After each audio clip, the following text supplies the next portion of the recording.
Question है, a ball is projected from the ground at an angle theta with the horizontal at t equal to 1 it is moving at an angle of 45 degree with the horizontal and at t equal to 4 second it is moving horizontally.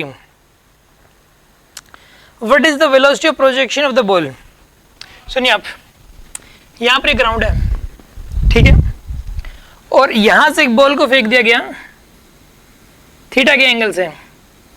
ठीक है, theta के angle से फेंक दिया गया, और यहाँ पे ये वाली जो बॉल है ना इस तरीके से आगे गिरी यहाँ पे, ठीक है,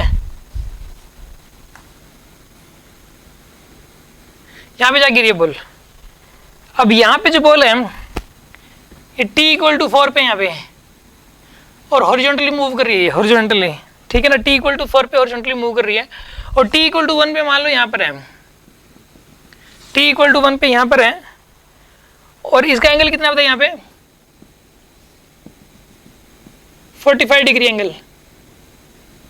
this angle is 45 degree, t equal to 1 पे इसका एंगल बन रहा है 45 डिग्री, और t इक्वल टू 4 पे ये हॉरिजॉन्टली मूव कर रही है। What is the velocity of the projection of the ball? Ball की प्रोजेक्शन वेलोसिटी बतानी कितनी हो जाएगी, ठीक है।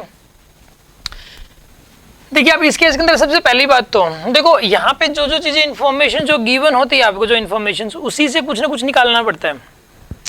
इसने सिर्फ देखो दो बातें बताई हैं, ठीक है,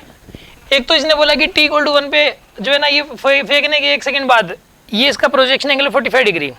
ठीक है, हॉरिजॉन्टल के साथ एंगल 45 डिग्री है। एक t इक्वल टू 4 पे हॉरिजॉन्टली मूव कर रही है, यानी कि मैक्सिमम हाइट पर है, मैक्सिमम हाइट पर ही हॉरिजॉन्टली मूव करती है, और कहीं तो हॉरिजॉन्टली मूव कर ही नहीं सकती, मैक्सिमम हाइट पर ही हॉरिजॉन्टली मूव करती है ये,